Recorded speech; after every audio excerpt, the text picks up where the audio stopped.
The Last Spaceship by Murray Leinster. Part 2. The Manless Worlds. Performed by Paul Lawley-Jones. Chapter 1. Empires in the Making. The speaker inside the house spoke softly. Guests for Kim Rendell, asking permission to land. Kim stared up at the unfamiliar stars of the second galaxy and picked out a tiny winking light with his eyes. He moved to a speaker disc. Land and be welcomed. To Donna he added, It's a flyer. I've been expecting something like this. We need fuel for the Starshine if we're not to be stuck on this one planet forever. My guess is that somebody has come through the matter transmitter from Ardez to argue about it. He moved to the edge of the terrace to watch the landing. Donna came and stood beside him, her hand twisting into his. The night was very dark, and the two small moons of Terra Nova cast no more than enough light to outline nearby objects. The house behind Kim and Donna was low and sprawling and, on its polished outer surface, unnamed second galaxy constellations glinted faintly. The flyer came down, black and seemingly ungainly, with spinning rotors that guided and controlled its descent, rather than sustaining it against the planet's gravity. The extraordinarily flexible vegetation of Terra Nova bent away from the hovering object. It landed, and the rotors ceased to spin. Figures got out. "I'm here," said Kim Rendell into the darkness. Two men came across the matted lawn to the terrace. One was the colony organizer for Terra Nova, and the other was the definitely rough-and-ready mayor of Stedheim, a small settlement on Ardez back in the first galaxy. "I am honored," said Kim in the stock phrase of greeting. The two figures came heavily up on the terrace. Donna went indoors and came back with refreshments, according to the custom of Ardez and Terra Nova. The visitors accepted the glasses, in which ice tinkled musically. "You seem depressed," said Kim politely, another stock phrase. It was a way of getting immediately to business. "There's trouble," growled the mayor of Stedheim. "Bad trouble. It couldn't be worse. It looks like Ardez is going to be wiped out, for lack of spaceships and fuel." "Lack of spaceships and fuel?" protested Kim. "But you're making them." "We thought we were," growled the mayor. "We've stopped. We're stuck. We're finished, and the ships aren't. The same with the fuel. There's not a drop for you, and things look bad. But we can't make ships, and we couldn't make fuel for them if we could. That's why we've come to you. We've got to have those ships." "But why not?" demanded Kim. "What's preventing it? You've got the record reels from the Starshine. They tell you everything from the first steps in making a ship to the last least item of its outfitting. You know how to make fuel." "Space!" exploded the mayor of Stedheim. "Of course we know how. We know all about it. There are 50 useless hulks in a neat row outside my city, everyone unfinished. We're short of metal on Ardez, and we had to melt down tools to make them. But we did, as far as we could go. Now we're stuck, and we're apt to be wiped out because of it." The mayor of Stedheim wore a bearskin cap, and his costume was appropriate to that part of Ardez in which his municipality lay. He was dressed for a subarctic climate, not for the balmy warmth of Terra Nova, where Kim Rendell had made his homestead. He sweated as he gulped at his drink. "Tell me the trouble," said Kim. "Maybe—" "Hafnium," barked the mayor. "There's no hafnium on Ardez. The ships are done, all but the fuel catalyzers. The fuel is ready, all but the first catalyzation that prepares it to be put in a ship's tanks. We have to have hafnium to make catalyzers for the ships. We have to have hafnium to make the fuel. We haven't got it. There's not an atom of it on the planet. We're so short of heavy elements anyhow, that we make hammers out of magnesium alloy and put stones in them to give them weight, so they'll strike a real blow. We haven't got an atom of hafnium, and we can't make ships or run 'em either without it." Kim blinked at the colony organizer for Terra Nova. "Here. No hafnium here either," said the colony organizer gloomily. "We analyzed a huge sample of ocean salts. If there were any on the planet, there'd be a trace in the ocean. Naturally. So, what do we do?" Kim spoke unhappily. "I wouldn't know. I'm a matter transmitter technician. I can do things with power and, of course, I understand the Starshine's engines. But there's no record of the early primitive types that went before them, types that might work on other fuel. Maybe in some library on one of the other planets? But at that, the fuel the Starshine used was so perfect that it would be recorded thousands of years back." "Take a year to find it," said the mayor of Stedheim bitterly. "If we could search. And it might be no good then. We haven't got a year. Probably we haven't a month." "We're beaten," mourned the colony organizer. "All we can do is get as many through the transmitter from Ardis as possible and go on half rations. But we'll starve." "We're not beaten," roared the mayor of Stedheim. "We'll get hafnium and have a fighting fleet and fuel to power it. There's plenty of the blasted stuff somewhere in the galaxy. Kim Rendell, if I find out where it is, will you go get it?" "The Starshine," said Kim grimly, "barely made it to port here. There's less than 6 hours fuel left." "And who'd sell us hafnium?" demanded the colony organizer bitterly. "We're the men of Ardis, the rebels, the outlaws. We were sent to Ardis to keep us from contaminating the sheep who live under governments with disciplinary circuits and think they're men. We'd be killed on sight for breaking our exile on any planet in the first galaxy. Who'd sell us hafnium?" "Who spoke of buying?" roared the mayor. "I was sent to Ardis for murder. I'm not above killing again for the things I believe in. I've a wife on Ardis, where there are 10 men for every woman. I've 4 tall sons. Do you think I won't kill for them?" "You speak of piracy," said the colony organizer distastefully. "Piracy? Murder? What's the difference? When my sons are in danger—" "What's this danger?" Kim said sharply. "It's bad enough to be grounded, as we seem to be, but you said just now—" "Synab 2, snorted the mayor of Stedheim. "That's the danger. We know. When a man becomes a criminal anywhere, he's sent to us. In the first galaxy, a man with brains usually becomes a criminal. A free man always does. So we've known for a long while there were empires in the making. You heard that, Kim Rendell?" "Yes, I've heard that," agreed Kim. So he had, but only vaguely. His own home planet, Alphin 3, was ostensibly a technarchy, ruled by men chosen for their aptitude for public affairs by psychological tests and given power after long training. Actually, it was a tyranny, ruled by members of the Prime Council. Other planets were despotisms or oligarchies, and many were kingdoms these days. Every possible form of government was represented in the 300 million inhabited planets of the first galaxy. But every planet was independent, and in all, by virtue of the disciplinary circuit, the government was absolute and hence tyrannical. Empires, however, were something new. On Ardis, Kim barely heard that 3 were in process of formation. "One's the empire of Greater Synab," snorted the mayor, "and we've just heard how it grows." "Surprise attacks, no doubt," said Kim, "through matter transmitters." "We'd not worry if that were all," snapped the mayor. "It's vastly worse. You know the old fighting beams?" "I know them," said Kim grimly. Chapter 2. The Deadly Beams. He did. They were the most terrible weapons ever created by men. They had ended war by making all battles mass suicide for both sides. They were beams of the same neuronic frequencies utilized in the disciplinary circuits which kept men enslaved.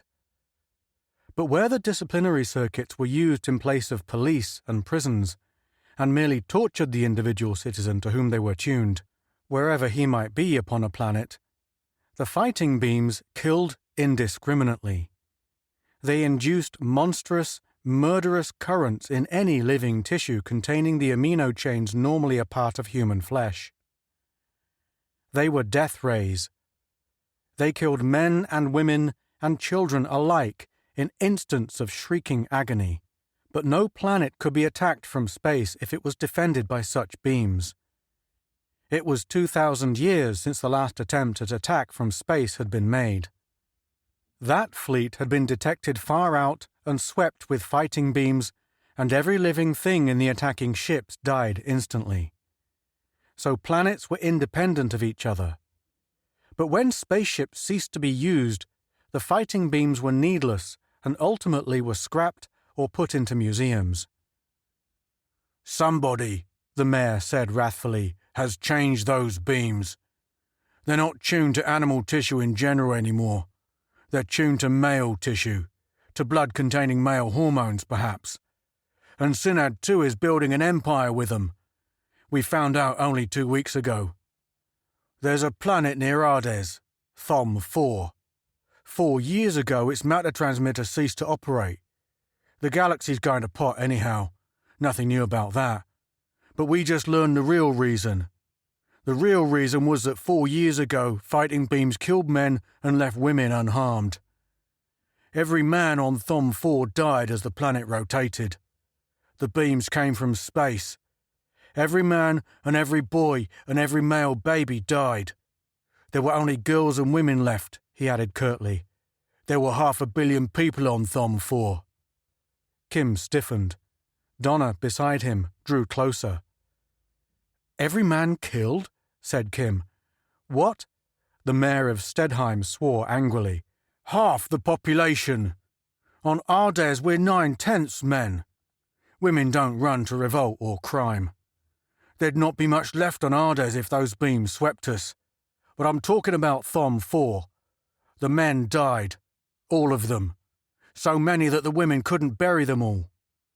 One instant the planet was going about its business as usual, the next every man was dead, his heart burst and blood running from his nostrils.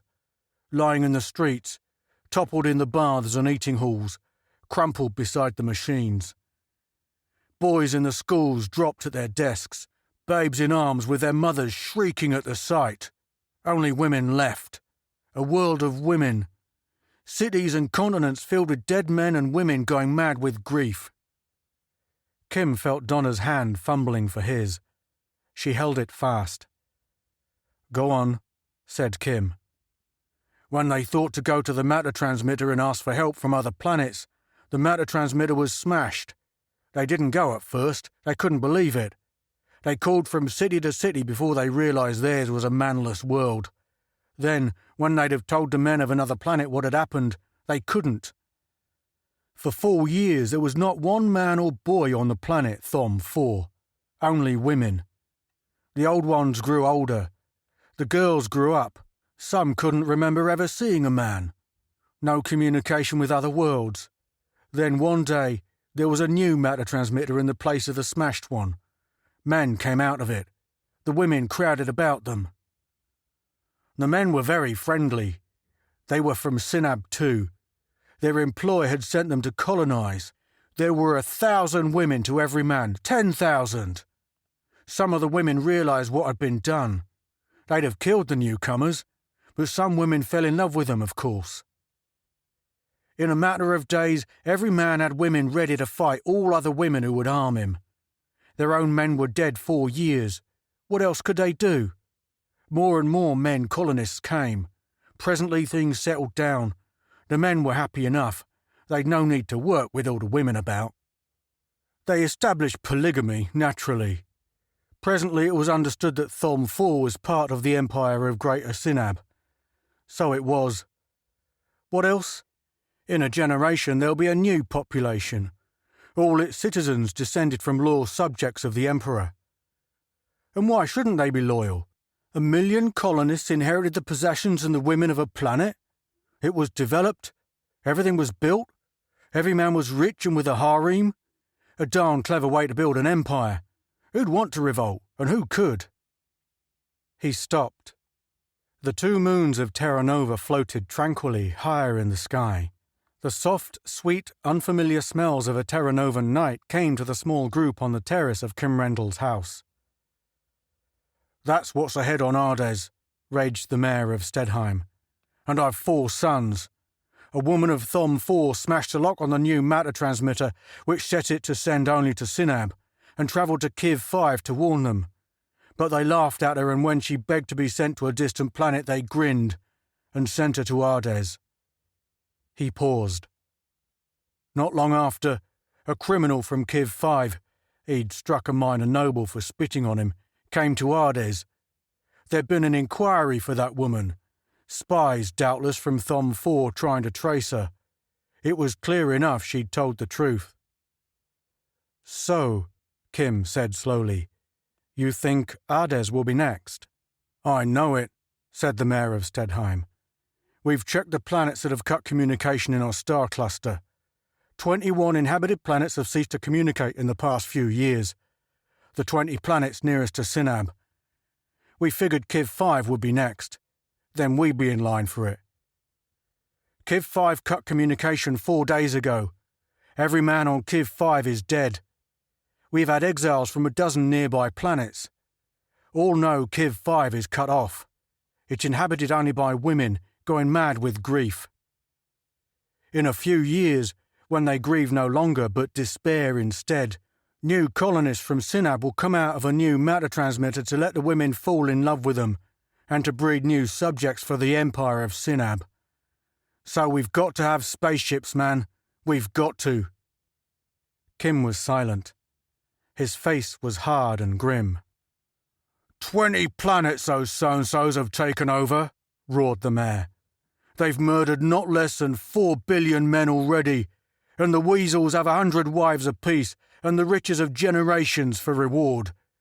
Do you think I'll let that happen to Ardes with my 4 sons there? Space, no. I want ships to fight with." The 2 small moons rose higher.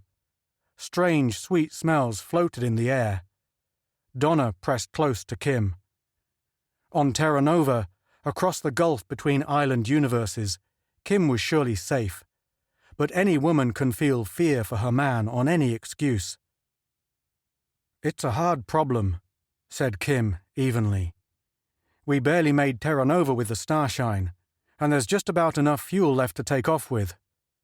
Of course, on matter transmitter drive she could go anywhere, but I doubt that we fuel enough to land her. Here on Terra Nova we need supplies from Ardes to live. If fighting beams play on Ardes, we'll starve. And, even if we had fuel, the Starshine isn't armed, and they'll have a fleet prepared to fight anything." Donna murmured in his ear. "We're beaten then," said the colony organizer bitterly. "Ardes will be wiped out. We'll starve, and the Synabians will go through the first galaxy, killing off the men on planet after planet and then moving in to take over." Donna murmured again in Kim's ear. The mayor of Stedheim growled profanely, furiously. Donna laughed softly. The 2 visitors stared at her suspiciously. "What do we do, Kim Rendell?" "I suppose," said Kim wryly, "we'll have to fight. We've no fuel and no weapons, but that ought to surprise them." "Eh?" "They'll be prepared," Kim explained, "to defend themselves against any conceivable resistance by any conceivable weapon. And a warship a fairly intelligent planet could build should be able to wipe out 10,000 Starshines. So, when we attack them without any weapons at all, they won't quite know what to do." The 2 visitors simply stared at him. "You've got to get hafnium. You've got to get fuel. You can't face a battleship." "But," said Kim, "battleships have fuel on board, and they'll have hafnium too. It'll be risky, but convenient."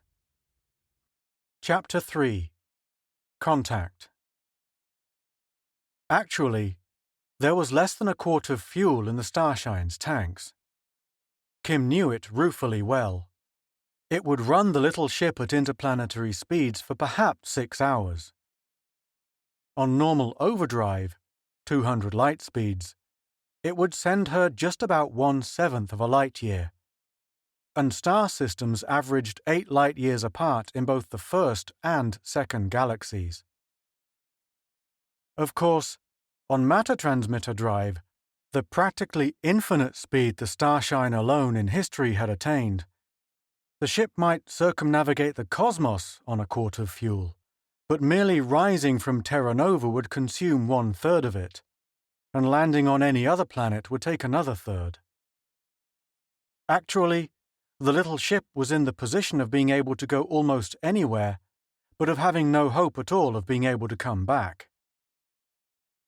It rose from Terra Nova, though, just 3 days after the emergency was made clear. There were a few small gadgets on board, hastily made in the intervening 72 hours, but nothing deadly, nothing that could really be termed a weapon. The Starshine climbed beyond the atmosphere of the second galaxy planet.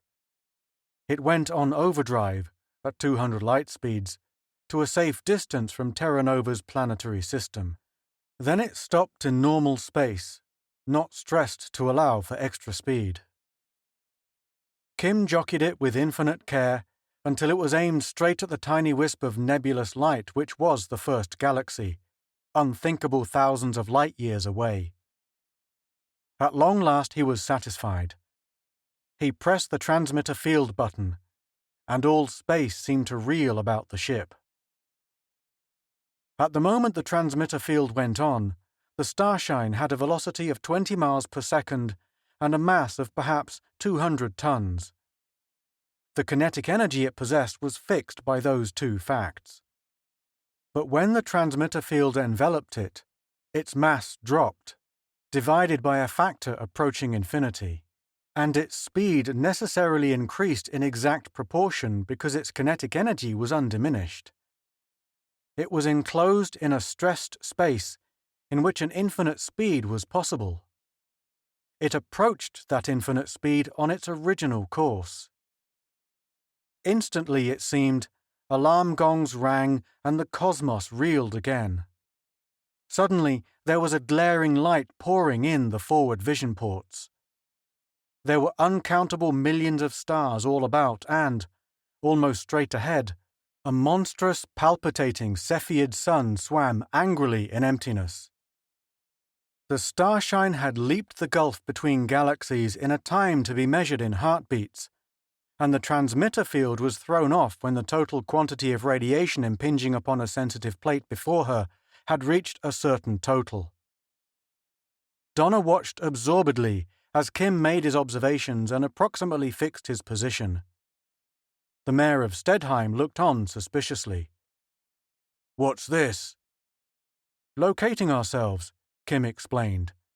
"From the second galaxy, the best we could hope for was to hit somewhere in the first. We did pretty well at that. We're about 60 light centuries from Ades." "That's good, eh?" The mayor mopped his face. "Will we have fuel to get there?" Kim jockeyed the Starshine to a new line. He adjusted the radiation-operated switch to a new value, to throw off the field more quickly than before. He pressed the field button again. Space reeled once more, and the gongs rang, and they were deep within the galaxy. A lurid purple sun blazed balefully far to the left. Kim began another jockeying for line. "Kiv 5 was beamed about a week ago," he said reflectively. "We're headed for there now. I think there'll be a warship hanging around, if only to drop into the stratosphere at night and pick up the broadcasts, or to drop off a spy or two. Donna, you've got your wristlet on?" Donna, unsmiling, held up her hand. A curious bracelet clung tightly to the flesh. She looked at his forearm, too. He wore a duplicate. The mayor of Stedheim rumbled puzzledly. "These will keep the fighting beams from killing us," Kim told him wryly. "And you, too. But they'll hurt like the dickens. When they hit, though, these wristlets trip a relay that throws us into transmitter drive, and we get away from there in the 1,000th of a second. The beams simply won't have time to kill us. But they'll hurt."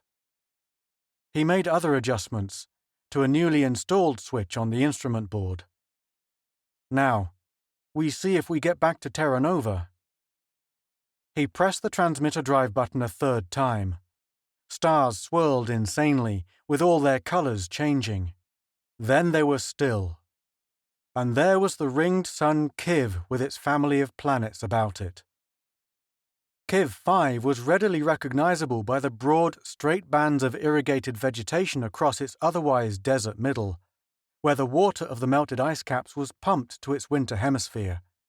It was on the far side of its orbit from the stopping place of the starshine, though, and Kim went on overdrive to reach it.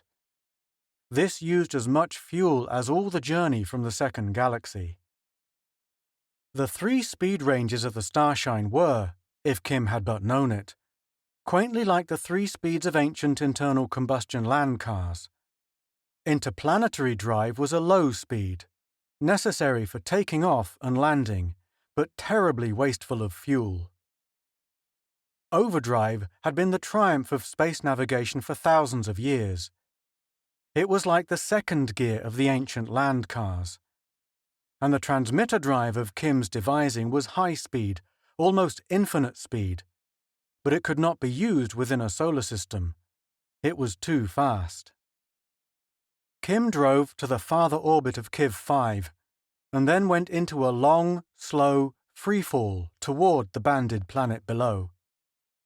In the old days, it would have been changed into a landing parabola at an appropriate moment. Now, said Kim grimly, my guess is that we haven't enough fuel to make anything but a crash landing, which would mean that we should all get killed. So we will hope very earnestly that a warship is still hanging about Kiv 5, and that it comes and tries to wipe us out. Donna pointed to a tiny dial. Its needle quivered ever so slightly from its point of rest. Said Kim. Right at the limit of the detector's range. Something using power. We should know how a worm on a fishhook feels right now. We're bait. He waited, and waited, and waited. The small 100-foot hull of the spaceship seemed motionless, seen from without. The stars were infinitely far away. The great ringed sun was 120 million miles distant. Even the belted planet Kiv 5 was a good 500,000 miles below. Such motion as the starshine possessed was imperceptible. It floated with a vast leisureliness in what would be a parabolic semi-orbit. But it would take days to make sure. And meanwhile, the starshine seemed to spawn. A small object appeared astern. Suddenly it writhed convulsively. Light glinted upon it. It whirled dizzily, then more dizzily still, and abruptly it was a shape. It was, in fact, the shape of a spaceship practically the size of the starshine itself, but somehow it was not quite substantial. For minutes it shimmered and quivered. You'll find it instructive, Kim said dryly to the mayor of Stedheim, to look out of a stern port. The mayor lumbered toward a stern port. A moment later they heard him shout. Minutes later he lumbered back. "What's that?" he said angrily. "I thought it was another ship. When I first saw it, I thought it was ramming us." "It's a gadget," Kim said abstractly. His eyes were on the indicator of one of the detectors. The needle was definitely away from its point of rest. "There's something moving toward us.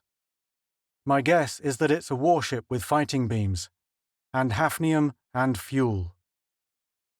Chapter 4. Encounter in the Void. The mayor of Stedheim looked from one to the other of them. Donna was pale. She looked full of dread.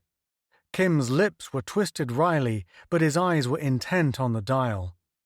The mayor opened his mouth and closed it, then spoke wrathfully. "I don't understand all this. Where'd that other ship come from?" "It isn't a ship," said Kim, watching the dial that told of the approach of something that could only be an enemy, and it had been a matter of faith that only the starshine roamed the spaceways. "I got it made back on Terra Nova. We took a big reel of metal spring wire and wound it round and round a shape like that of the starshine. When it was in place, we annealed and tempered it so it would always resume that shape, and then we wound it back on its reel. I just dumped it out in space from a special lock astern. It began to unroll and of course to go back to the form it had been tempered in. Here, with no gravity to distort it, it went perfectly back into shape. Close to, of course, you can see it's only a shell and a thin one, but a few miles away it would fool you. The needle on the detector dial crept over and over. Kim wet his lips. Donna's face was white.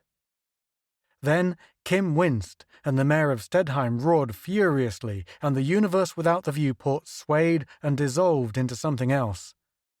Alarm gongs rang, and the starshine was in a brand new place, with a blue-white giant sun and a dwarf companion visible nearby.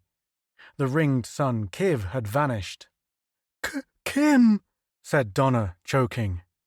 I'm quite all right, he told her, but he wiped sweat off his face. Those beams aren't pleasant, no matter how short the feeling is. He turned back to the controls. The faint whine of the gyros began. The starshine began to turn about. Kim applied power, but it took a long time for the ship's nose to be turned exactly and precisely back in the direction from which it had come. It's getting ticklish, he said abruptly. There's less than a cupful of fuel left. Space, said the mayor of Stedheim. He looked sick and weak and frightened. What happened? We were in a sort of orbit about Kiv 5, said Kim succinctly. We had a decoy ship out behind us. A warship spotted our arrival. It sneaked up on us and let go a blast of its beams, the same beams that killed all the men on Kiv 5. They didn't bother Donna, she's a girl, but they would have killed us had not a relay flung the starshine away from here. The beams got left behind, so did the dummy ship. I think they'll clamp onto it and look it over. And if our engines keep turning over long enough, we'll be all right. Now, let's see. His jaw was set as the transmitter drive came on, and the familiar crazy gyration of all the stars again took place, and the gongs rang once more. But his astrogation was perfect. There was the ringed sun Kiv again, with its banded fifth planet, and its polar ice cap, and its equatorial belt of desert with the wide bands of irrigated land crossing it. Kim drove for the planet. He looked at the fuel gauge. Our tanks, he said evenly, read empty. What fuel's left is in the catalyzer. A needle stirred on the bank of indicators. Donna caught her breath. Kim sweated. The indication on the dial grew stronger. The electron telescope field sparkled suddenly, where light glinted on glistening metal. Kim corrected course subtly. There was the tiny form which looked so amazingly like a duplicate of the starshine. It was actually a thin layer of innumerable turns of spring wire. On any planet, it would have collapsed of its own weight. Here in space, it looked remarkably convincing. But the three in the starshine did not look at it. They looked at the shape that had come alongside it and made fast with magnetic grapples that distorted the thin decoy wildly. The shape that gave no sign of any activity or any motion or any life. That shape was a monster spaceship 1,000 feet long. It looked as if it bulged with apparatus of death. It was gigantic. It was deadly. Our trick worked, said Kim uneasily. We should begin to feel uncomfortable, you and I, in minutes, if only our engines keep running. He spoke to the mayor of Stedheim. Almost as he spoke, a tiny tingling began all over his body. As the ship went on, that tingling grew noticeably stronger. What? We've no weapons, said Kim, nor time to devise them. But when we were slaves on the planets we came from, we were held enslaved by a circuit that could torture us or paralyze us at the will of our rulers. The disciplinary circuit, remember? I put a disciplinary circuit generator in that little decoy ship. I took a suggestion from what our friends yonder did to the fighting beams. I turned the disciplinary circuit to affect any man, but no woman, within its range. The generator went on when she grappled the decoy. Every man in it should be helpless. If it stands like that, we'd be paralyzed too if we went near, but not Donna. The tingling was quite strong. It was painful. Presently, it would be excruciating. It would be completely impossible for any man within 50 miles of the decoy spaceship to move a muscle. However, said Kim, I've arranged that. I had disciplinary circuit projectors fitted on the Starshine. We turn them on that ship. Automatically, the generator on the decoy will cut off. Our friends will still be helpless, and we can go up and grapple, if our engines keep going. He threw a switch. A relay snapped over somewhere, and a faint humming noise began. The tingling of Kim's body ceased. The decoy and the enemy spaceship grew large before them. The enemy was still motionless. Its crew, formerly held immobile by the circuit in the decoy, was now held helpless by the beams from the Starshine. But neither Kim nor the mayor of Stedheim could enter the enemy ship without becoming paralyzed too. Donna slipped quietly from the control room. She came back, clad in a spacesuit, with the helmet faceplate open. "All ready, Kim," she said quietly. Sweat stood out in droplets on Kim's face. The Starshine drifted ever so gently into position alongside the pair of motionless shapes, the one so solid and huge, the other so flimsy and insubstantial. Kim energized the grapples. There was a crushing impact as the Starshine anchored itself to the enemy. Kim reached over and pulled out a switch. "That's the wristlet relay switch," he told Donna. "We stay here until you come back, even if a fighting beam hits us. You've got to go on board that monster and get some fuel and, if you can, a hafnium catalyzer. If another battleship's around and comes up, you drive the Starshine home with what fuel you can get. We'll be dead, but you can do that, you hear?" "I'll hurry, Kim," Donna said. "Be careful," commanded Kim fiercely. "There shouldn't be a man on that ship who can move, but be careful." She kissed him quickly and closed the faceplate of her helmet. She went into the airlock and closed the inner door. There was silence in the Starshine. Kim sweated. The outer airlock door opened. The two ships were actually touching. The clumping of the magnetic shoes of Donna's spacesuit upon the other ship's hull was transmitted to the Starshine. Kim and the mayor of Stedheim heard the clankings as she opened the other ship's outer airlock door. The inner door. Then they heard nothing. Donna was in an enemy spaceship, unarmed. Subjects of the Empire of Greater Sinab manned it. They or their fellows had murdered half the population of the banded planet below. They were helpless now, to be sure, held immobile by fields maintained by the precariously turning engines of the Starshine. But the fuel gauge showed the fuel tanks absolutely dry. The Starshine was running on fuel in the pipeline and catalyzers. It had been for an indefinite time. Its engines would cut off at any instant. When the lights flickered, Kim groaned. This meant that the last few molecules of fuel were going from the catalyzer. He feverishly cut off the heaters which kept the ship warm in space. He cut off the air purifier. He became desperately economical of every watt of energy. He used power for the disciplinary circuit beams which kept the enemy crew helpless, and for the grapples which kept the two ships in contact. For nothing else. But still the lights flickered. The engines gasped for power. They started and checked and ran again, and again checked.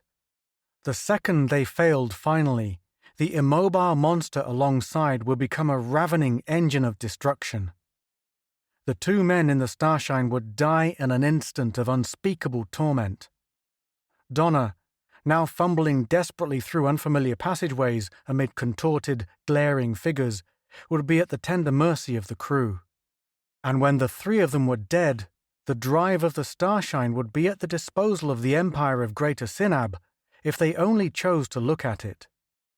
The beastly scheme of conquest would spread and spread and spread throughout the galaxy and enslave all women, and murder all human men not parties to the criminality. The lights flickered again. They almost died, and on the Starshine, Kim clenched his hands in absolute despair. On the enemy warship, the immobile crew made agonized, raging movements. But the engine caught fugitively once more, and Donna worked desperately and then fled toward the airlock with her booty while the disciplinary circuit field which froze the Sanabian crew wavered and tightened and wavered once more. And died. Donna dragged open the enemy's inner airlock door as a howl rose behind her. She flung open the outer as murderous projectors warmed. She clattered along the outer hull of the Sanabian ship on her magnetic shoes and saw the starshine drifting helplessly away, even the grapples powerless to hold the two bodies together. At that sight, Donna gasped. She leaped desperately, with star-filled nothingness above and below and on every hand. She caught the starshine's airlock door. And Kim cut out the disciplinary circuit beams and the flow of current to the grapples and, with a complete absence of hope, pressed the transmitter drive button. He had no shred of belief that it would work. But it did. The equalizer batteries from the engines gave out one last surge of feeble power and were dead. But that was enough, since nothing else drew current at all. The stars reeled. This was a test. Almost anything could happen. Kim held his breath, anxiously watching and waiting for the worst, his senses attuned to the delicate mechanisms about him. And then slowly, the reaction was fully determined, and he smiled. Chapter 5. The Needed Fuel.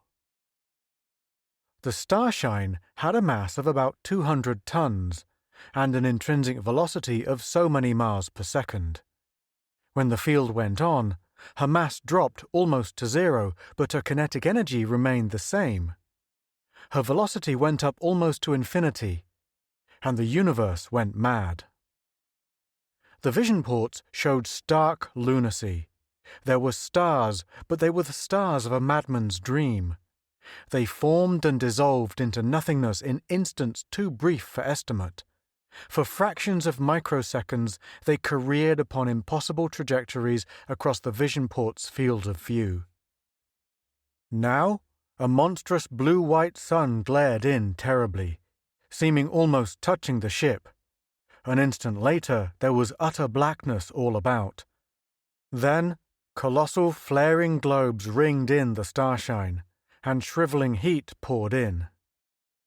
Then there was a blue, watery-seeming cosmos all around, like the vision of an underwater world, and dim shapes seemed to swim in it. And then stars again, and then... It was stark, gibbering madness. But Kim reached the instrument board. With the end of the last morsel of power, he had ceased to have weight and had floated clear of the floor and everything else. By the crazy, changing light, he sighted himself and, when he touched a side wall, flung himself toward the now dark bank of instruments. He caught hold, fumbled desperately, and threw the switch a radiation relay should have thrown. And then the madness ended. There was stillness. There was nothing anywhere. There was no weight within the ship, nor light, nor any sound save the heavy breathing of Kim and the mayor of Stedheim. The vision ports showed nothing. Looking carefully, with eyes losing the dazzle of now vanished suns, one could see infinitely faint, infinitely distant luminosities. The starshine was somewhere between galaxies, somewhere in an unspeakable gulf between islands of space, in the dark voids which are the abomination of desolation. There were small clankings aft. The outer airlock door went shut. A little later the inner door opened. And then Kim swam fiercely through weightlessness and clung to Donna, still in her spacesuit, unable to speak for his emotion. The voice of the mayor of Stedheim arose in the darkness which was the interior of the starshine, and the outer cosmos for tens of thousands of light-years all about. Donna now had the faceplate of her helmet open. She kissed Kim hungrily. "Brought you something," she said unsteadily. "I'm not sure what, but something. They've separate engines to power their generators on that ship, and there were tanks I thought were fuel tanks." "Space!" roared the mayor of Stedheim forward. "Who's that talking? Am I dead? Is this Hades?" "You're not dead yet," Kim called to him. "I'll tell you in a minute if you will be." There were no emergency lights in the ship, but Donna's suit was necessarily so equipped. She turned on lights, and Kim looked at the two objects she had brought. "My dear," he told her, "you did it. A little fuel tank with gallons in it, and a complete catalyzer. By the size of it, one of their beams uses an engine big enough for 50 ships like this." Clutching at every projection, he made his way to the engine room. Donna followed. "I'm glad, Kim," she said unsteadily, "that I was able to do something important. You always do everything." "The heck I do," he said, "but anyhow." He worked on the tank. She'd sheared it off with a tiny atomic torch, and the severed fuel line had closed of itself, of course. He spliced it into the Starshine's fuel line and waited eagerly for the heavy, viscid fluid to reach the catalyzer and then the engines. "We'll be all right now?" asked Donna hopefully. "We were on transmitter drive for 5 minutes at a guess. You know what that means." She caught her breath. "Kim, we're lost." "To say that we're lost is a masterpiece of understatement," he said wryly. "At matter transmitter speed, we could cross the first galaxy in a 10,000th of a second, which means roughly 100,000 light-years in a 10,000th of a second. And we travelled for 300 seconds or thereabouts. What are our chances of finding a way back?" "Oh, Kim," she cried softly. "It's unthinkable."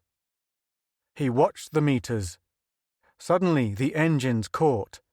For the fraction of a second they ran irregularly. Then all was normal. There was light. There was weight. An indignant roar came from forward. "If this is Hades!" They went to the control room.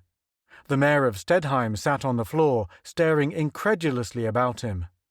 As they entered, he grinned sheepishly. "I was floating in the air and couldn't see a thing, and then the lights came on and the floor smacked me. What happened, and where are we?" Kim went to the instrument board and plugged in the heaters. Already the vision ports had begun to frost, and the air purifier and the other normal devices of a spaceship. "What happened is simple enough," said Kim. "The last atom of power on board the ship here threw us into transmitter field drive, and when that field is established, it doesn't take power to maintain it. So we started to move. There's a relay that should have stopped us, but there wasn't enough power left to work it, so we travelled for probably 5 minutes on transmitter drive." "We went a long way, eh?" said the mayor comfortably. "We did," said Kim grimly. "To Ardes from its sun is 90 million miles, 8 light minutes. Minutes, remember. The first galaxy is 100,000 light-years across. Light travels 100,000 years, going 90 million miles every 8 minutes to cross it. The starshine travels 100,000 light-years in the 10,000th part of a second. In 1 second, 1 billion light-years.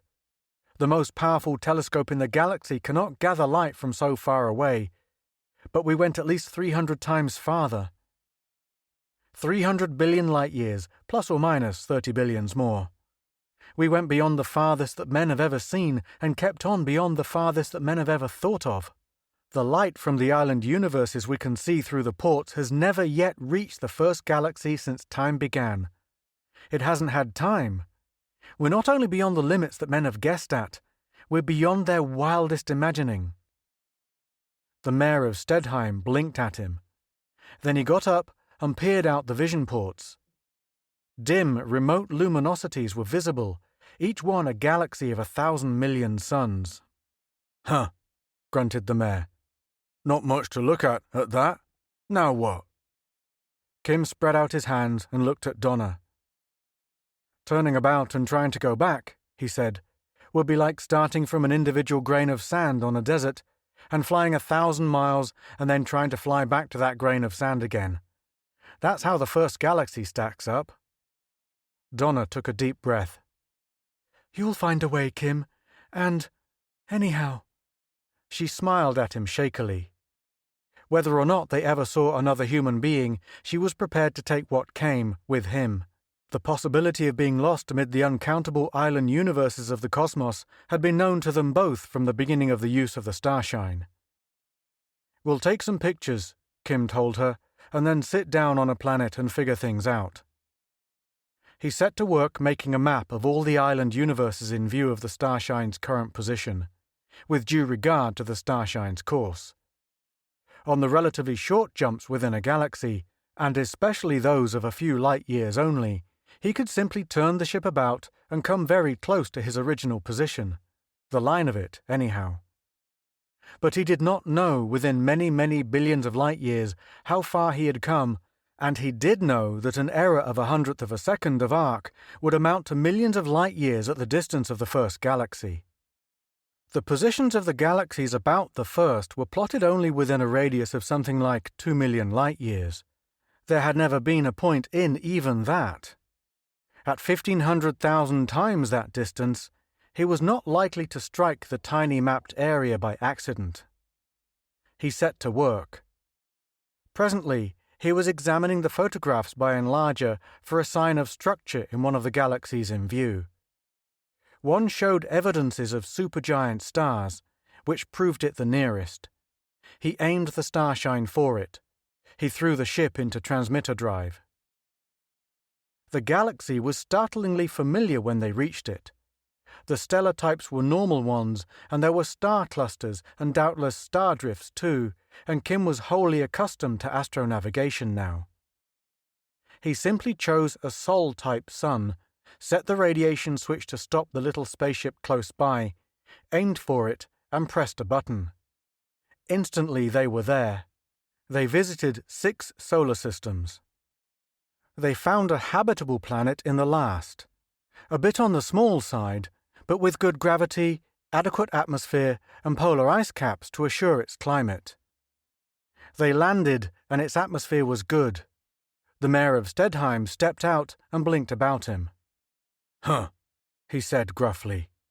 "If we've come as far as you say, it was hardly worth the trip." Kim grinned. "It looks normal enough," he acknowledged, "but the chemistry's the same everywhere, and plants will use chlorophyll in sunlight from a Sol-type sun. Stalks and leaves will grow anywhere, and the most efficient animals will be warm-blooded.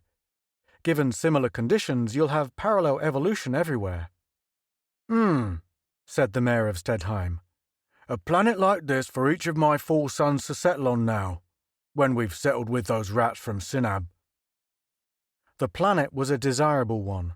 The starshine had come to rest where a mountain range rose out of lush, strange, forest-covered hills which reached away and away to a greenish sea. There was nothing in view which was altogether familiar, and nothing which was altogether strange. The mayor of Stedheim stamped away to a rocky outcrop where he would have an even better view. "Poor man," said Donna softly. "When he finds out that we can never go back, and there'll be only the 3 of us here while horrible things happen back home." But Kim's expression had suddenly become strained. "I think," he said softly, "I see a way to get back. I was thinking that a place as far away as this would be ideal for the Empire of Sinab to be moved to. True, they've murdered all the men on 19 or 20 planets, but we couldn't repair anything by murdering all of them in return. If we move them out here, though, there'd be no other people for them to prey on. They'd regret their lost opportunities for scoundrelism, but their real penalty would be that they'd have to learn to be decent in order to survive. It's a very neat answer to the biggest problem of the war with Sinab, a post-war settlement." "But we haven't got any chance of getting back, have we?" "If we wanted to send them here, how'd we do it?" asked Kim. "By matter transmitter, of course. A receiver set up here, as there used to be one on Ardes, to which a sender would be tuned. When a transmitter's tuned to a receiver, you can't miss. But our transmitter drive is just that, a transmitter which sends the ship and itself, with a part which is tuned to receive itself too. I'll set up the receiving element here for later use, and I'll tune the sender element to Ardes. We'll arrive at the station there and everyone will be surprised." He paused and spoke reflectively. "A curious war, this. We've no weapons, and we arrive at a post-war settlement before we start fighting.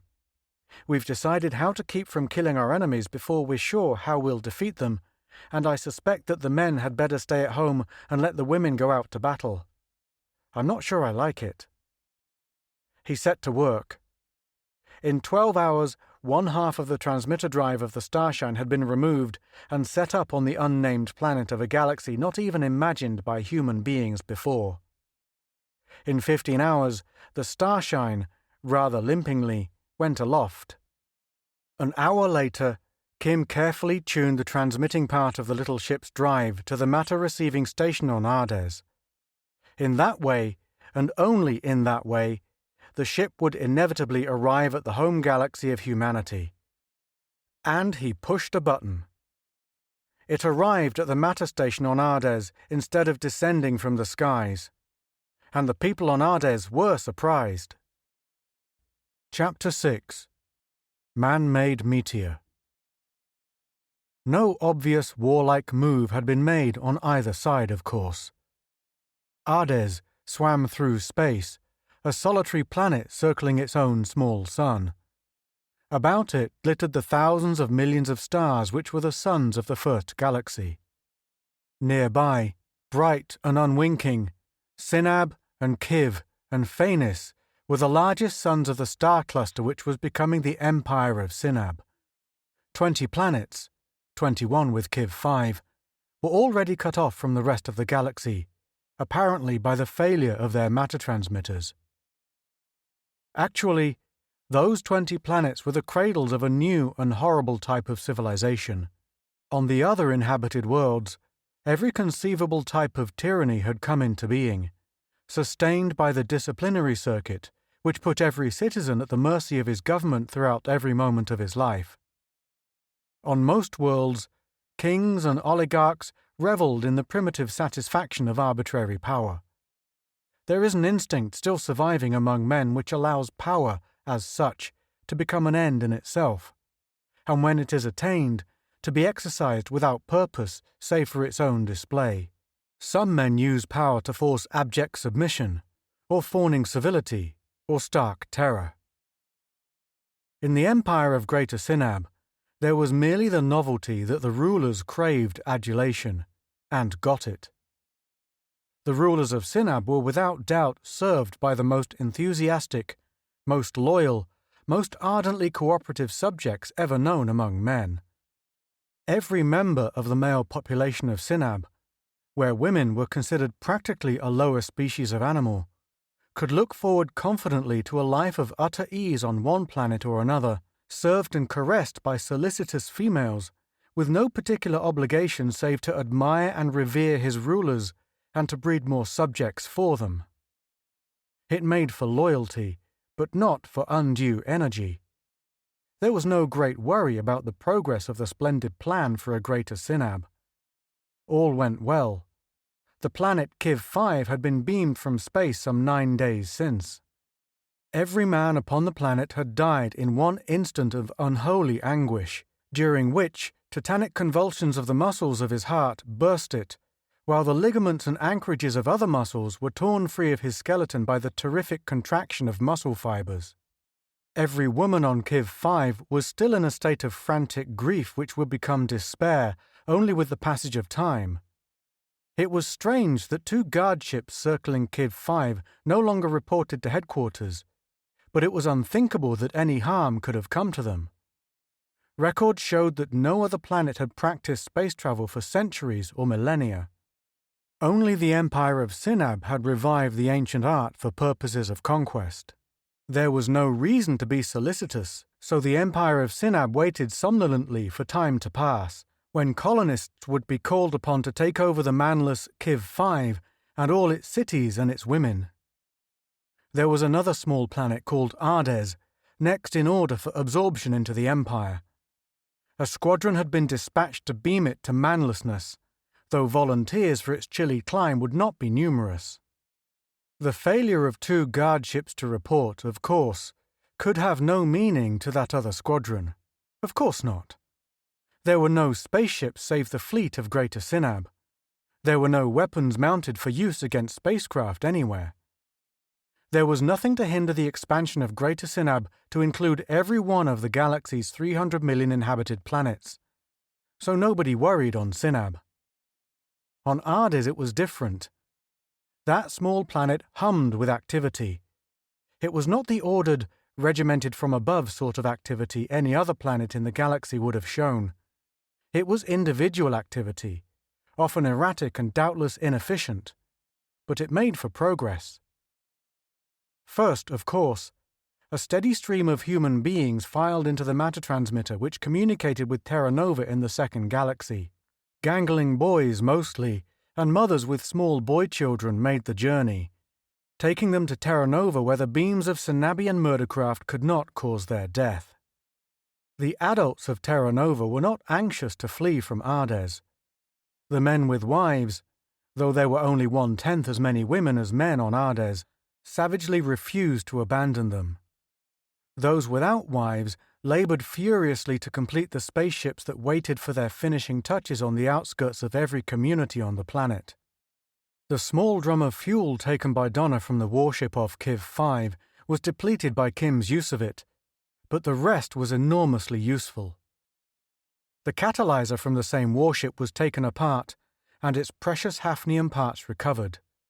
And then the values of individualism appeared.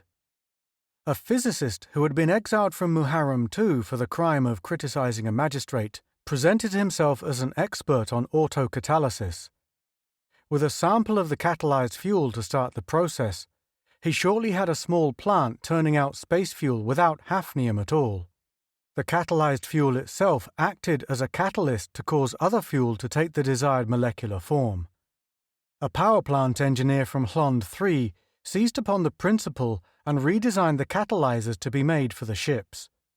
For safety's sake, a particle of hafnium was included, but the new type catalyzers required only a microscopic speck of the precious metal.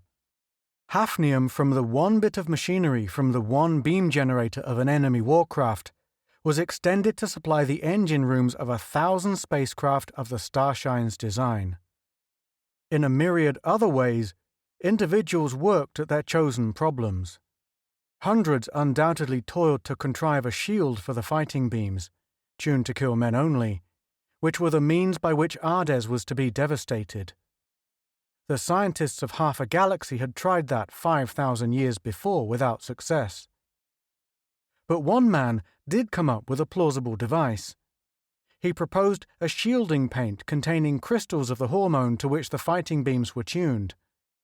The crystalline material should absorb the deadly frequencies so they could not pass on to murder men.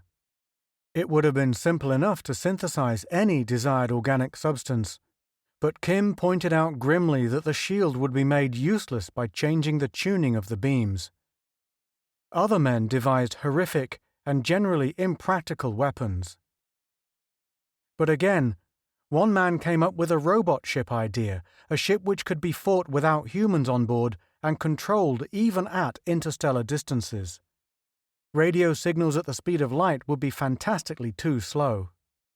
He proposed miniature matter transmitters, automatically shuttling a magnetic element between ship and planet station and back to the ship again, the solid object conveying all the information to be had from the ship's instruments to the planet station and relaying commands to the ship's controls.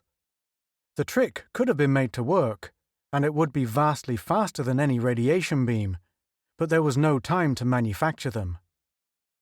Actually, only 4 days after the return of the partly dismantled Starshine from the farther side of nowhere, Kim took off again from Ardez with 50 other ships following him.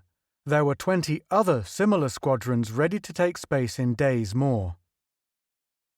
But, for a first operation, he insisted on a small force to gain experience without too much risk.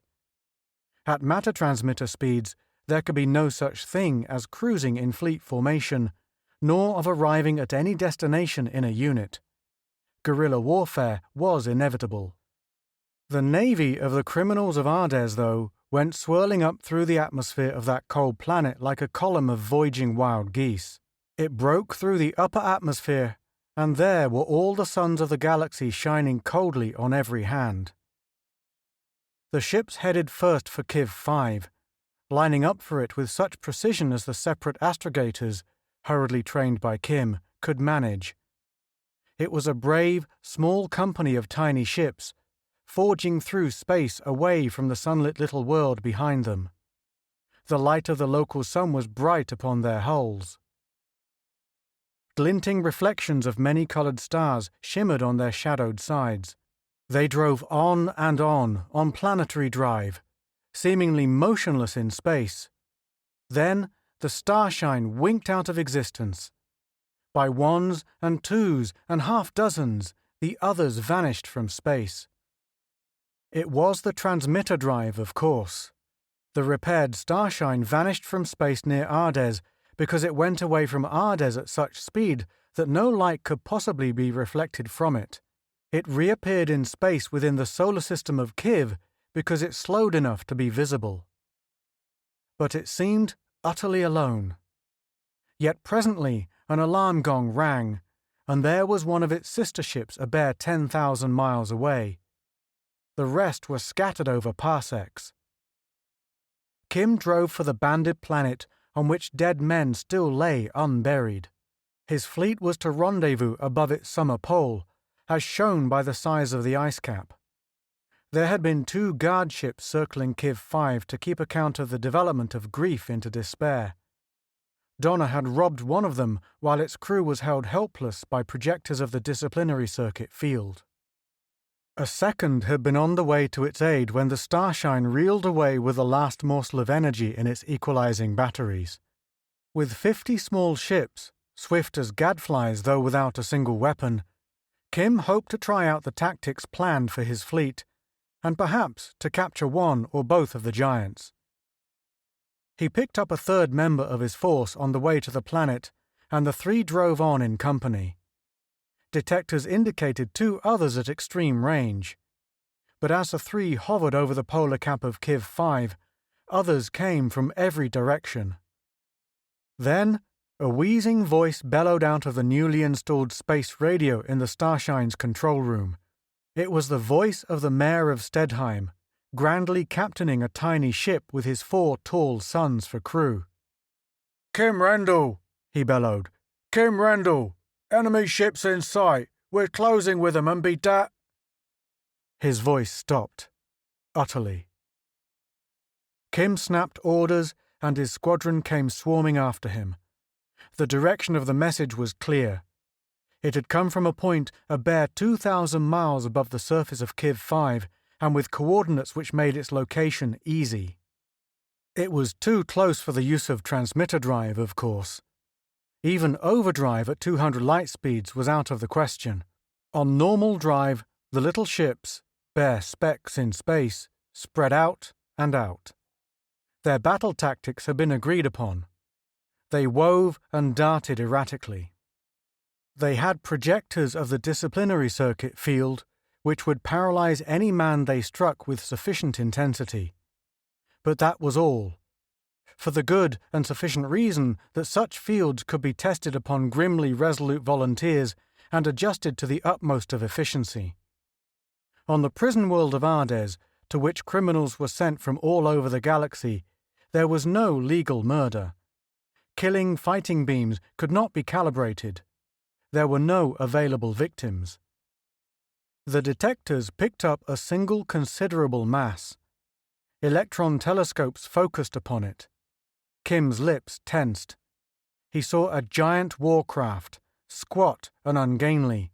With no air resistance in space, there is no point in streamlining a spaceship, and with the look of a mass of crammed generators of deadly beams. It turned slowly in its flight. It was not one spaceship, but 2 giant ships grappled together. It turned further, and there was a shimmering, unsubstantial tiny shape clutched to one.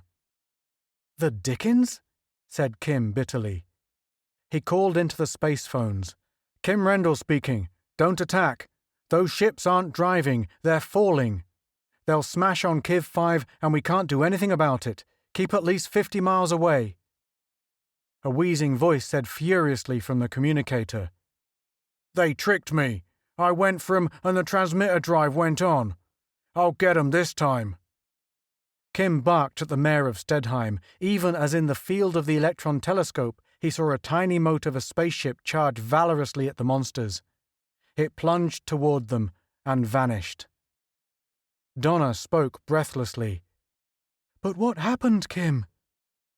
"This," said Kim bitterly, "is the end of the battle we fought with one of those ships a week ago. We put out a decoy and that ship grappled it. A disciplinary circuit generator went on and paralyzed its crew. You remember that we went up to it and you went on board. I turned off its generator from a distance and held the crew paralyzed with beams from the Starshine. There was another ship coming when you got off, and we got away to the other side of Beyond." "Yes, but—" "We vanished," said Kim. "The other enemy ship came up. Its skipper must have decided to go on board the first for a conference, or perhaps to inspect the decoy. It grappled to the first, and the magnetic surge turned on the disciplinary field again in the gadget in the decoy. Every man in both ships were paralyzed all over again. Both ships were drifting with power off. They've been falling toward Kiv 5. Every man of both crews must be dead by now, but the field's still on, and it will stay on. They'll crash." "But can't we do anything?" demanded Donna anxiously. "I know you want a ship." "It would be handy to have those beams modified so we could paralyze a planet from a distance," said Kim grimly. "But these ships are gone." "I could go on board again," said Donna. "No, they'll hit atmosphere in minutes now. And even if we could cut off the paralyzing field and get to the control room, nobody could pull an unfamiliar ship out of that fall. I wouldn't let you try it anyhow. They're falling fast, miles a second. They'll hit with the speed of a meteor." "But try, Kim." For answer, he pulled her away from the electron telescope and pointed through the forward vision port. The falling ships had seemed almost within reach of the electron telescope screen, but through the vision port one could see the whole vast bulk of Kiv 5. 2/3 of it glowed brightly in sunlight, but night had fallen directly below.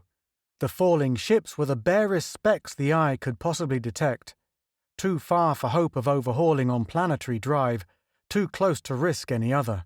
Any speed that would overtake the derelicts would mean a crash against the planet's disk. "I think," said Kim, "they'll cross the sunset line and fall in the night area." They did. They vanished as specks against the sunlit disk. Then, minutes later, a little red spark appeared where the bulk of the banded planet faded into absolute black. The spark held and grew in brightness.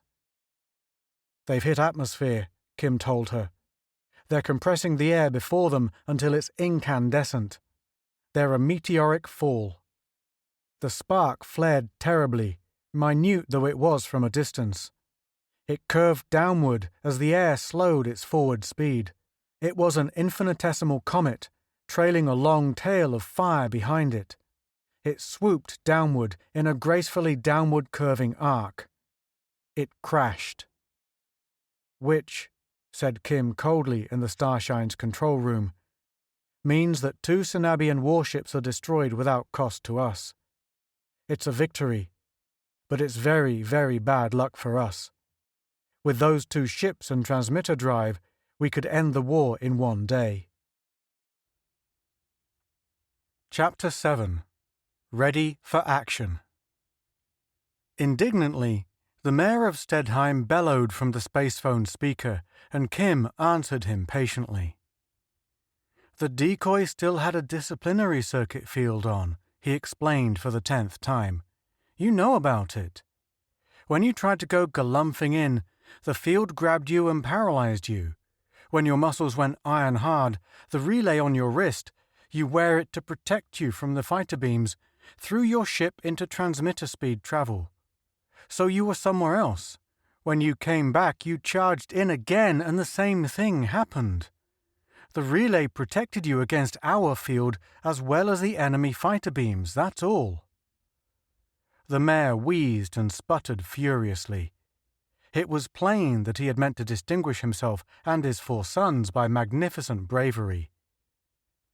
"There's something that needs to be done," said Kim. "Those 2 ships are smashed, but they hadn't time to melt. There'll be hafnium in the wreckage anyhow, and metal is scarce on Ardes. See what you can salvage and get it to Ardes. It's important work. Ask for other ships to volunteer to help you." The mayor of Stedheim roared indignantly, and then consented like a lamb. In the space navy of Ardes, there would not yet be anything like iron discipline. Kim led his forces as a feudal baron might have led a motley assemblage of knights and men-at-arms in ancient days. He led by virtue of prestige and experience. He could not command. The fleet grew minute by minute as lost ships came in, and Kim worked out a new plan of battle to meet the fact that he could not hope to appear over Sinab with gigantic generators able to pour out disciplinary circuit beams over the whole planet. He explained the plan painstakingly to his followers and presently set a course for Sinab. A surprising number of ships volunteered to go to ground on Kiv 5 with the mayor of Stedheim to save what could be retrieved of the shattered 2 warships. No more than 30 little craft of Ardes pointed their noses toward Sinab. They went speeding toward it in a close-knit group, matching courses to almost microscopic accuracy and keeping their speed identical to a hair in hopes of arriving nearly in one group. "So we'll try it again," said Kim into the space phone. "Here we go." He pressed the transmitter drive button, and all the universe danced a momentary saraband. And far off to the left, the giant sun Sinab glowed fiercely. 5 of the little ships from Ardes were within detector range, but there were 4 monstrous moving masses which, by their motion and velocity, were spaceships rising from the planet and setting out upon some errand of the Murder Empire. The same thought must have come instantly to those upon each of the little ships. They charged. There had been no war in space for 5,000 years. The last space battle was that of Canis Major, when 40,000 warships plunged toward each other with their fighting beams stabbing out savagely, aimed and controlled by every device that human ingenuity could contrive.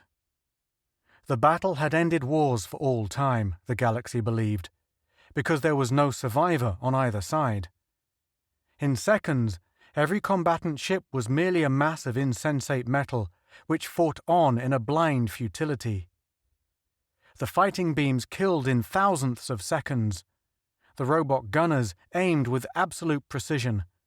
The 2 fleets joined battle, and the robots fixed their targets, and every ship became a coffin in which all living things were living no longer, which yet fought on with beams which could do no further harm. With every man in both fleets dead, the warships raged through emptiness, pouring out destruction from their unmanned projectors. It was 100 years before the last warcraft, its fuel gone and its crew mere dust, was captured and destroyed. But there had been no spacefight since, until now. And this one was strangeness itself. 4 huge, squat ships of war rose steadily from the planet Sinab II. They were doubtless bound on a mission of massacre. The Empire of Sinab gave no warning of its purpose. It did not permit the option of submission. Its ships headed heavily out into space, crammed with generators of the murder frequency. They had no inkling of any ships, other than those of their own empire, as being in existence anywhere. Suddenly, out of nowhere, a slim and slender spacecraft winked into being. A member of Kim's squadron just arrived. Within a fraction of an instant, it was plunging furiously for the Sinabian monster. The Starshine also flung itself into headlong attack, though it was unarmed save for projectors of a field that would not kill anyone. The other ships, and more as they appeared, darted valorously for the giants. Meteor repellers lashed out automatically. Scanners had detected the newcomers and instantly flung repeller beams to thrust them aside. They had no effect. Meteor repellers handle inert mass, but, by the nature of its action, an interplanetary drive neutralizes their effect. The small ships flashed on. Kim found himself grinning sardonically. There would be alarms ringing frantically in the enemy ships, and the officers would be paralyzed with astonishment at the sudden appearance and instant attack by the spacecraft which could not, to Sinabian knowledge, exist. 4 ships plunged upon one monster. 3 dashed at another. 8 little motes streaked for a third, and the 4th seemed surrounded by deadly mites of spaceships, flashing toward it with every indication of vengeful resolution. The attacks were sudden, unexpected, and impossible. There was no time to put the murder beams into operation. They took priceless seconds to warm up. In stark panic, the control room officer of the ship at which the Starshine drove jammed his ship into overdrive travel. The Cinabian flashed into flight at 200 times the speed of light. It fled into untraceable retreat, stressed space folded about it. Kim spoke comfortably into the space phone. "Everything's fine. If the others do the same." A second giant fled in the same fashion. The small ships of Ardez were appearing on every hand and plunging toward their enemies. A third huge ship made a crazy, irresolute half-turn and also took the only possible course by darting away from its home planet on overdrive. Then the 4th. "They'd no time to give an alarm," said Kim crisply. "Into atmosphere now, and we do our stuff." The tiny craft plunged toward the planet below them. It swelled in the Starshine's forward vision ports. It filled all the firmament. Kim changed course and aimed for the limb of the planet. The ship went down and down. A faint trembling went through all the fabric of the ship. It had touched atmosphere. There was a monstrous metropolis ahead and below. Kim touched a control. A little thing went tumbling down and down. He veered out into space again. He watched by electron telescope. Like tiny insects, the fleet of Ardez flashed over the surface of the planet. They seemed to have no purpose. They seemed to accomplish nothing. They darted here and there and fled for open space again without ever touching more than the outermost reaches of the planet's atmosphere. But it took time. They were just beginning to stream up into emptiness again when the first of the giant warships flashed back into view. This time it was ready for action. Its beam projectors flared thin streams of ions that were visible even in empty space. The ships of Ardez plunged for it in masses. The fighting beams flared terribly. And the little ships vanished. Diving for it, plunging for it, raging toward it with every appearance of deadly assault, they flicked into transmitter drive when the deadly beams touched them, because the crews of every one were fitted with the wristlets and the relays which flung them into infinite speed when the fighting beams struck. In seconds, when the 2nd and 3rd and 4th Cinabian warships came back from the void prepared for battle, they found all of space about their home planet empty. They ragingly reported their encounter to headquarters. Headquarters did not reply. The big ships went recklessly, alarmedly, down to ground to see what had happened. They feared annihilation had struck Cinab too. But it hadn't. The fleet of Ardez had bombed the enemy planet, to be sure, but in a quite unprecedented fashion. They had simply dropped small round cases containing apparatus which was very easily made, and to which not even the most conscientious of the exiles on Ardez could object. They were tiny broadcasting units, very much like one Kim had put in a decoy ship, which gave off the neuronic frequencies of the disciplinary circuit tuned to men. The cases were seamless spheres, made of an alloy that could only be formed by powder metallurgy and could not be melted or pierced at all. It was the hardest substance developed in 30,000 years of civilization, and at least one of those cases had been dropped on every large city of Cinab too, and when they struck, they began to broadcast. Chapter 8. Pitched Battle. Every man in every city of the capital planet of the Empire was instantly struck motionless. From the gross and corpulent Emperor himself, down to the least considered scoundrel of each city's slums, every man felt his every muscle go terribly and impossibly rigid. Every man was helpless and convulsed, and the women were unaffected. On Cinab too, which was the capital of a civilization which considered women inferior animals, the women had not been encouraged to be intelligent. For a long time they were merely bewildered. They were afraid to try to do anything to assist their men. Those with small boy children doubtless were the first to dare to use their brains.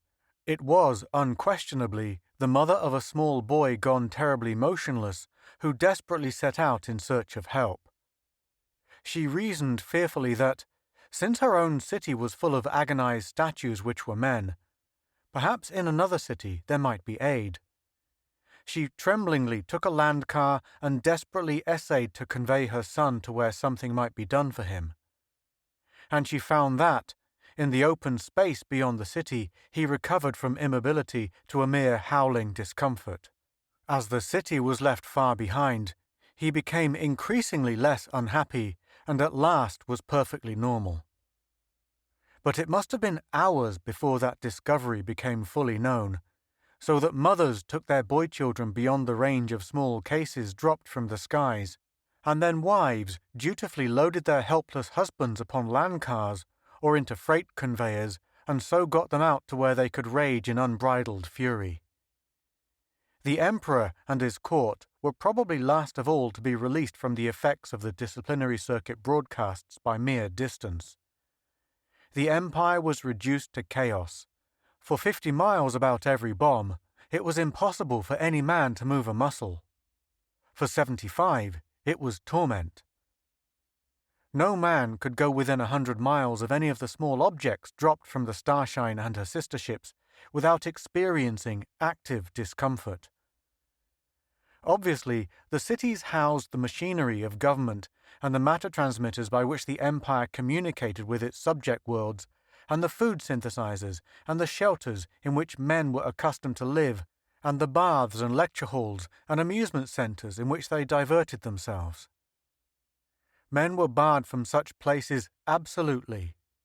They could not govern, nor read, nor have food or drink, or bathe, or even sleep upon comfortable soft couches. For the very means of living they were dependent upon the favor of women, because women were free to go anywhere and do anything, while men had to stay in the open fields like cattle.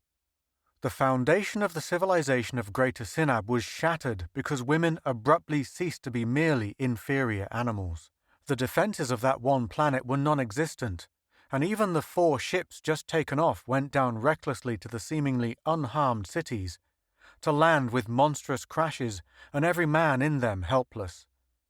The ships were out of action for as long as the broadcast should continue. But the fleet of Ardez rendezvoused at Ardez, and again put out into space. They divided now and attacked the subjugated planets. They had no weapons save the devices which every government in the galaxy used. It was as if they fought a war with the nightsticks of policemen. But the disciplinary circuit which made governments absolute, by the most trivial of modifications, became a device by which men were barred from cities and therefore from government. All government ceased. Active warfare by the Empire of Sinab became impossible. Space yards, armories, spaceships grounded, and spaceships as they landed from the void. Every facility for war or rule in an empire of 20 planets became useless without the killing of a single man and without the least hope of resistance. Only, a long while since, a squadron of Sinabian warships had headed out for Ardez as part of the program of expansion of the empire. It had lifted from Sinab II, then the thriving, comfortable capital of the empire, and gone into overdrive on its mission. The distance to be covered was something like 30 light-years. Overdrive gave a speed of 200 times that of light, which was very high speed indeed, and had sufficed for the conquest of a galaxy in the days when the human race was rising. But even 30 light-years at that rate required 6 weeks of journeying in the stressed space of overdrive. During those 6 weeks, of course, there could be no communication with home base.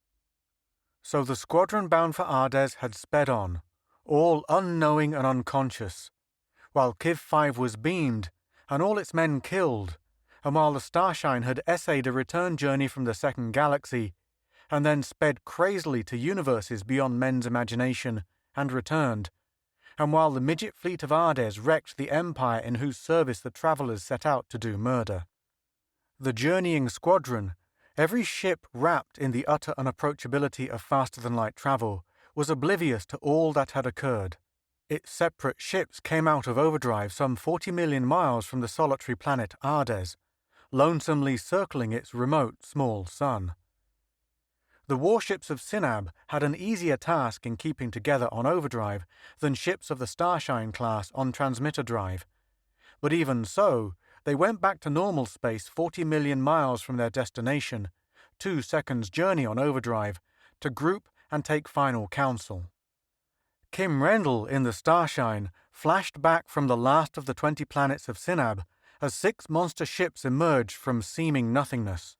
The Starshine's detectors flicked over to the danger signal strength. Alarm gongs clanged violently. The little ship hurtled past a monster at a bare 200 miles distance, and there was another giant 1,000 miles off, and 2 others, and 5th and 6th. The ships drew together into battle formation.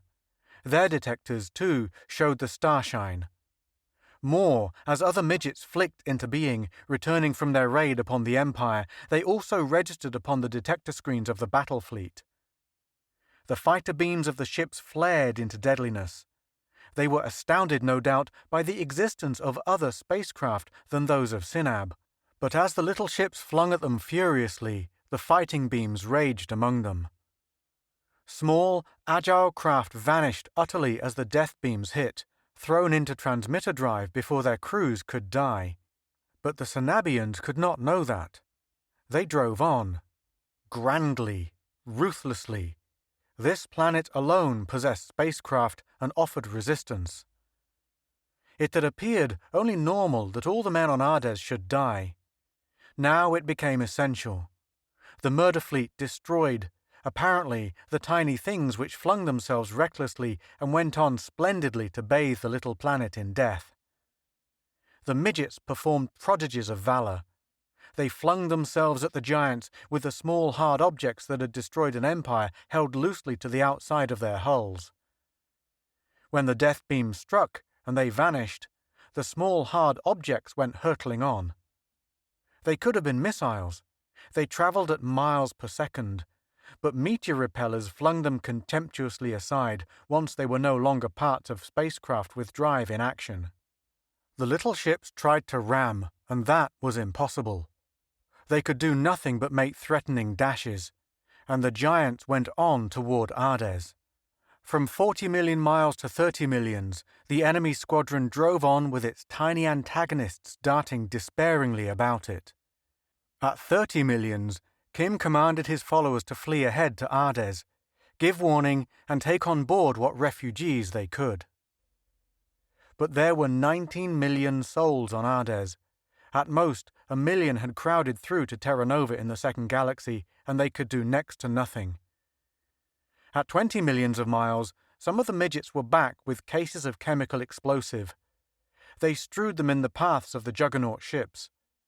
With no velocity of their own, almost stationary in space, someone had thought they might not activate the Sinabian repellers.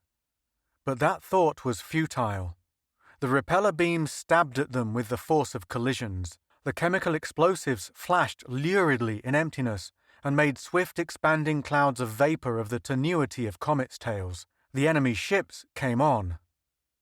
At 10 million miles, 2 unmanned ships, guided by remote control, flashed furiously toward the leading warcraft. They, at least, should be able to ram. Repeller beams which focused upon them were neutralized by the space torpedo's drives. They drove in frenziedly. But as they drew closer, the power of the repeller beams rose to incredible heights and overwhelmed the power of the little ship's engines and shorted the field-generating coils and blew out the motors, and the guided missiles were hurled away, broken hulks. The fleet reached a mere 5 million miles from the planet of Ardes. Its separate members had come to realize their invincibility against all the assaults that could be made against them by the defending forces, unexpected as they were, of this small world. The fleet divided to take up appropriate stations above the planet and direct their projectors of annihilation downward. They would wipe out every living male upon the planet's surface.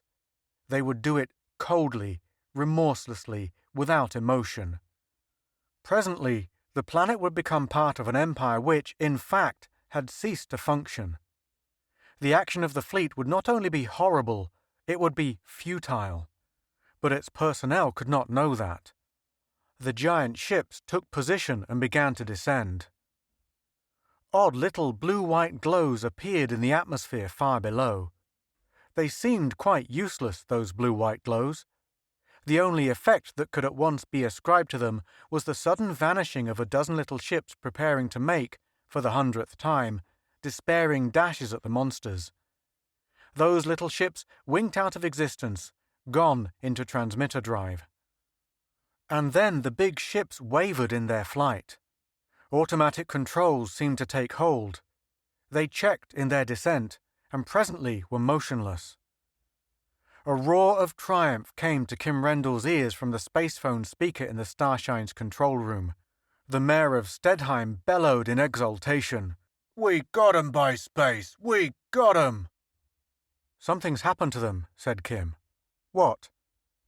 "I'm sending up a couple of shiploads of women," rumbled the mayor of Stedheim zestfully. "Women from Kiv 5. They'll take over. Remember you had us go to ground to salvage the two ships that crashed there? They bounced when they landed. They shook themselves apart and spilled themselves into little pieces instead of smashing to powder. We picked up half a dozen projectors that could be repaired, all neatly tuned to kill men and leave women unarmed. We brought them back to Hades and mounted them. Brought them here with wives for my 4 sons and a promise of vengeance for the other women whose men were murdered. We just gave these devils a dose of the medicine they had for us. Those ships are coffins, Kim Rendell. Every man in the crews is dead, but no man can go aboard until their beams are cut off. I'll send up the women from Kiv 5 to board 'em. They'll attend to things. If any man's alive, they'll slit his throat for him." Chapter 9. Homecoming. A considerable time later, Kim Rendell eased the Starshine down through the light of the 2 Terranovan moons to the matted lawn outside his homestead in the second galaxy. A figure started up from the terrace and hurried down to greet him as he opened the exit port and helped Donna to the ground. "Who's this?" asked Kim, blinking in the darkness after the lighted interior of the Starshine. "Who? It's me, Kim Rendell," said the colony organizer for Terra Nova. He sounded unhappy and full of forebodings. "We've been doing all we can to take care of the crowds who came through the matter transmitter, but it was a difficult task. Now the crowds of new colonists has dropped to a bare trickle. Everyone has a different story. I was told, though, that you were coming back in the Starshine and could advise me. I need your advice, Kim Rendell. The situation may be terrible." Kim led the way to the terrace of his house. "I wouldn't say it will be terrible," he said cheerfully enough. "It's good to get back home. Donna." "I want to look inside," said Donna firmly. She went within, to satisfy the instinct of every woman who has been away from home to examine all her dwelling jealously on her return. Kim stretched himself out in a chair. The stars, unnamed, unexplored, and infinitely promising, of all the second galaxy twinkled overhead. Terra Nova's 2 moons floated serenely across the sky, and the strange, soft scents of the night came to his nostrils. Kim sniffed luxuriously. "Ah, this is good," he said zestfully. "But what's happened?" demanded the colony organizer anxiously. "In 3 weeks we've had 400,000 new arrivals through the transmitter. Most of them were children and boys. Then the flood stopped like that. What are we to do about them? Did you get fuel for your ship? I understand the danger from Sinab is over, but we find it hard to get information from Hades.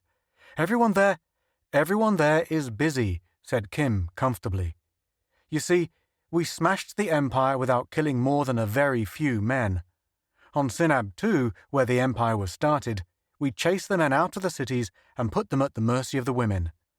So many men had emigrated to the planets whose men had been killed off that there was a big disproportion even on Sinab, and the women were not pleased.